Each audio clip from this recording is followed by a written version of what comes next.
Não sei se vocês estão acompanhando a história envolvendo a atriz Blake Lively e o Justin Baldoni, que são os protagonistas do filme É Assim que Acaba. Porque essa semana surgiram as notícias de que a Blake Lively está denunciando esse ator por assédio sexual, entre outras acusações, e uma dessas acusações é de que ele estaria usando uma máquina de destruição de reputações para acabar com a carreira dela e para desacreditá-la. E aí, não sei se vocês viram esse filme também, porque é um filme que fez uma bilheteria tremenda esse ano, né? Foi o lançamento esse ano. É um filme que aborda a questão de violência doméstica e é inspirado num livro com o mesmo título, né? Assim que Acaba, e é um fenômeno. Na verdade, eu não conhecia essa obra, não conhecia o livro, não conhecia, sabe, essa história, e fui descobrir que a autora assim, é uma super mega best-seller, com milhões de exemplares vendidos, e o filme é um filme interessante. Não vou dizer que é o meu favorito, mas é um filme bom. E aí, logo de cara, né, assim que o filme já foi lançado, já começaram a surgir especulações sobre uma treta entre os protagonistas, entre a atriz Blake Lively e o ator Justin Baldoni. A história foi escalando até um ponto que agora vem esse processo, né? E aí eu ia gravar esse vídeo hoje, né? E aí pensando como é que eu abordaria essa questão do assédio sexual, de falsas denúncias ou de denúncias sobre isso, né? Sobre o Me Too. E conversando com a Carol aqui, entrou essa questão, né? E ela disse, né? Bem, ela tem uma fama, né? Ela tem uma fama de ser difícil. Foi uma coisa muito comentada ao longo desses tempos, né? Então a gente não sabe exatamente para onde vai essa história. E aí, agora, né, antes de gravar esse vídeo, eu li uma reportagem aqui que revela um pouquinho, inclusive, a criação dessa imagem de que a Blake Lively seria difícil de trabalhar, de que a Blake Lively seria insuportável, de que é uma pessoa intratável e assim por diante. E aí a reportagem é uma tradução já, tá no Globo aqui, e a manchete é: conheça a máquina de difamação de Hollywood usada no caso Blake Lively. Podemos enterrar qualquer um. A atriz denunciou o ator Justin Baldoni, com quem trabalhou no filme É Assim que Acaba, por assédio sexual e para orquestrar uma campanha para descreditá-la. Eu quero ler um trechinho aqui que conta, né, que resume a história, e depois pensarmos algumas coisas sobre isso, sobre o uso que se faz das redes sociais para destruir reputações, para destruir pessoas, para destruir carreiras, né? Então diz o seguinte aqui: a atriz Blake Lively expressou preocupações com o comportamento de Baldoni desde o início das gravações do filme, né, de acordo com sua queixa legal. Antes do começo das filmagens, por exemplo, ela se opôs a cenas de sexo que ele queria acrescentar e ela considerava gratuitas. Em novembro de 2023, enquanto o elenco de É Assim que Acaba se preparava para retomar as filmagens após uma longa greve de roteiristas, Lively foi até a Wayfarer, que é a produtora, né, com um adendo ao contrato buscando proteção.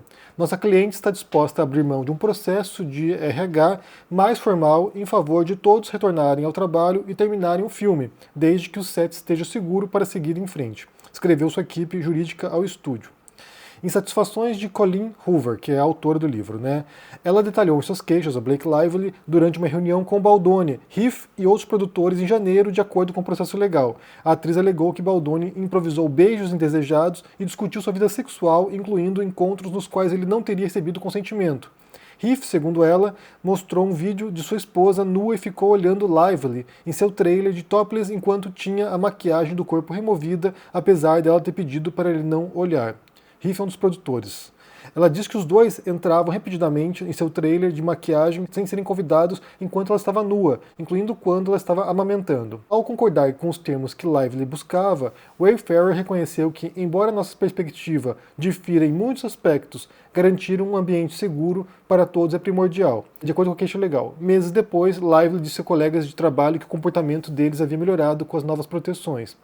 Mas então começou uma batalha criativa entre eles. Com o apoio da Sony, a distribuidora da obra, ela fez seu próprio corte do filme, trazendo editores e um compositor e adicionando uma das músicas da Taylor Swift. No final, Sony e Wayfarer aceitaram o corte de Lively e ela recebeu créditos como produtora.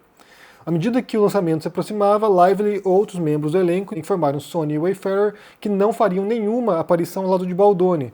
O mesmo aconteceu com Hoover, a autora que tinha suas próprias insatisfações com ele e ficou mais chateada depois que ele lhe contou sobre as alegações de Lively, de acordo com mensagens de texto de Baldoni e Heath. O que essa reportagem mostra é que o Baldoni, que é o autor, né, o protagonista do filme, e o Jamie Heath, que é o produtor principal do filme, eles contrataram uma empresa de gerenciamento de crises aqui, entre aspas, mas que o intuito, no final das contas, era de desacreditar a Blake Lively e as acusações que ela poderia fazer contra eles. Então eles contratam essa empresa e aí se inicia uma verdadeira campanha de destruição de reputações, usando as redes sociais para isso e usando jornalistas, né, usando recortes de entrevistas, usando, bem, todo o material que eles pudessem fazer para melhorar a imagem do Baldoni e piorar a imagem da Blake Lively. Tem um filme polonês chamado A Rede do Ódio, se não me engano, As Redes do Ódio, que mostra justamente um cara que trabalha numa empresa que faz isso, né? Ele é um dos funcionários que trabalha numa empresa de destruição de reputações. A gente não pode, sabe, ser ingênuo e achar que isso não existia antes das redes sociais. Isso já existe há muito tempo, né? Você usar a imprensa, você usar os canais de comunicação de massa, você usar, inclusive, sei lá, livros, panfletos para você destruir a reputação de uma empresa, destruir a reputação de alguém, de algum político. Isso é feito há muito tempo. Basta pensar, inclusive, no próprio Brasil, né? Sei lá, eleições presidenciais nos anos 90, Collor versus Lula e o modo como a imprensa foi usada para destruição de reputação do Lula e criação de uma imagem positiva em relação ao Collor. Isso foi feito. Isso é feito sistematicamente há muito tempo, muito antes da internet, muito antes das redes sociais. O que você tem agora é um instrumento opaco, de difícil compreensão para a maioria de nós. Então, assim, muitos de nós não têm a menor ideia de como são operados os mecanismos de criação dessas falsidades, desse conteúdo difamatório. Então, você tem empresas que são especializadas nisso e que utilizam os mais diversos recursos para poder propagar falsidades ou amplificar notícias negativas sobre alguém. Então, isso aqui tem um potencial destrutivo tremendo. A gente viu isso em eleições, né, recentes, o modo como Bolsonaro utilizou isso. O tal gabinete do ódio do Bolsonaro era isso, né? Você tinha lá profissionais dentro do Palácio do Planalto, durante o governo Bolsonaro, que utilizavam as redes sociais para a destruição de opositores ideológicos, políticos do Bolsonaro, que criavam fake news, criavam falsidades, criavam desinformação com o intuito de prejudicar os demais. A gente pode imaginar que os mais diferentes agentes fazem isso, né? Não é, sabe, exclusividade de um grupo específico, um grupo político ideológico específico. Muita gente utiliza as redes sociais como máquina de difamação, como máquina de destruição de reputações. No caso da Blake Lively, colou tanto que muita gente tem essa percepção de fato de que ela é uma pessoa intragável, de que é difícil trabalhar, de que é, sabe, sei lá, histriônica, histérica, assim por diante. Mas em outras circunstâncias isso pode ter um impacto real, não apenas na vida individual, né, de alguém, de uma atriz, de alguma personalidade, mas pode ter um impacto real no sistema político. Então, assim, o que a gente tem advertido ao longo dos últimos anos é como isso tem sido usado nessas máquinas de propagação de falsidades, de desinformação, de destruição de reputações, foi utilizada para manipular eleições e corroer o processo eleitoral e democrático no Brasil e em outros países. Então, o poder que essa ferramenta tem, né, a rede social, o poder que ela possui de chegar de maneira incompreensível, como eu falei, né, porque os algoritmos não são transparentes, de maneira incompreensível para muitos de nós, é algo que pode disparar, sim, muita preocupação em relação a isso, né? A gente não pode pensar que é uma ferramenta neutra, inclusive, tipo, não, é só um veículo de comunicação. Não, há intenções por trás disso, intenções, inclusive, das corporações e dos donos dessas corporações, né? Basta pensar, por exemplo, uma situação recente agora, que foi o Elon Musk demonstrando apoio a um partido de extrema-direita alemão, que é a AfD, que é Alternative for Deutschland, que é um partido que tem vínculos com discurso neonazista, discurso nazista, né? Tanto que partidos extremistas do mundo, né, partidos europeus extremistas, repudiaram e repeliram esse partido de uma unidade que eles possuem em termos ideológicos, expulsaram esse partido porque ele é extremista demais, até para os partidos extremistas. E aí o próprio Elon Musk, que anos atrás havia tuitado, né, que as redes sociais não deveriam se comprometer com partidos ou com certas visões específicas, deveriam ser essa plataforma neutra, ele vai, né, ele, o dono do Twitter, vai lá e se manifesta demonstrando apoio a um partido extremista de direita. Então, assim, a gente não pode pensar que são espaços neutros, não são. Eles favorecem certos tipos de comportamento, favorecem certos tipos de discurso, e isso impacta no imaginário coletivo, né? Isso impacta na mentalidade nossa, no geral, sobre quem deve ser admirado, sobre quem deve ser repudiado, sobre que tipo de proposta é positiva e outra negativa, sobre aquilo que você tem que gostar e aquilo que você tem que odiar e assim por diante. Então, nesse caso em particular aqui, é uma empresa contratada por uma questão particular, é uma produção, um filme, né? Então, assim, é uma disputa ali que se deu entre dois participantes desse filme, nesse caso aqui com denúncias de assédio sexual, que ainda amplifica exemplifica essa história, mas no geral a gente pode imaginar que a gente pode expandir essa história aqui para pensar como isso é feito de maneira sistemática em muitos aspectos, em muitos âmbitos, né? Então agora a Blake Lively está processando o Baldoni. Nesse processo, aparentemente, essas provas estão explicitadas, várias conversas, né, entre os produtores e essa empresa de gestão de crise, que estaria prometendo essa destruição de reputação, mas, como eu falei, isso não é recente, isso não é de agora, isso não é exclusivo nesse campo específico, isso é algo que acontece há muito tempo. Basta pensar, inclusive, né, União Soviética, o modo como a União Soviética, o Stalin, fez uma campanha de destruição de reputação do Trotsky, por exemplo, né, algo conhecido, algo, estudado e que transformou um dos expoentes da Revolução Russa nesse inimigo da Revolução. E isso foi um trabalho sistemático que passou, pela imprensa, passou por editoras, passou por partidos e assim por diante. Então, esse caso em particular, mais do que a disputa criativa em torno de um filme, ela demonstra como a gente está diante de um fenômeno aqui, de uma ferramenta de comunicação poderosíssima e que tem um potencial destrutivo tremendo.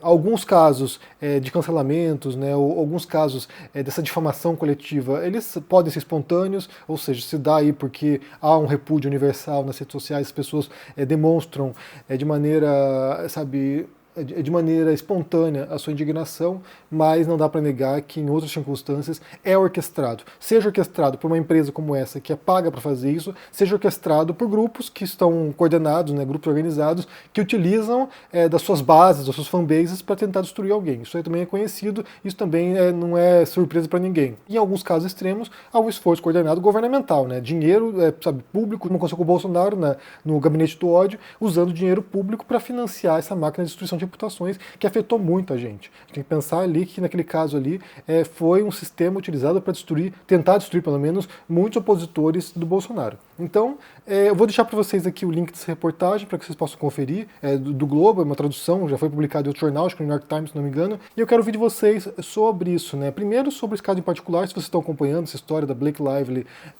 denunciando, agora processando o Justin Baldoni por acusação de assédio e por esse esforço de destruição de reputação, dessa máquina de difamação que ele teria contratado para tentar acabar com ela. Como é que você entende essa situação aí? Deixa aqui embaixo no comentário, mas também no aspecto mais amplo, como você entende o uso das redes sociais para a destruição de reputação das pessoas, né? Esse é um assunto que me preocupa muito, inclusive eu estou pensando em abordar essa questão no meu mestrado agora sobre retórica e oratória, o modo como essa destruição de reputação é utilizada para silenciar vozes no debate público, porque ao contaminar alguém, né, uma personalidade, ou sei lá, algum influenciador, algum comunicador, você neutraliza tudo que ele possa dizer no futuro, então é muito perigoso o modo como isso é feito. Me digam o que vocês pensam aqui no comentário, deixa o joinha, se inscreva no canal aqui ativando o sininho, isso é muito importante para ajudar aqui no engajamento. Se torne um membro para dar uma força e se cuide por aí. Um forte abraço e até mais.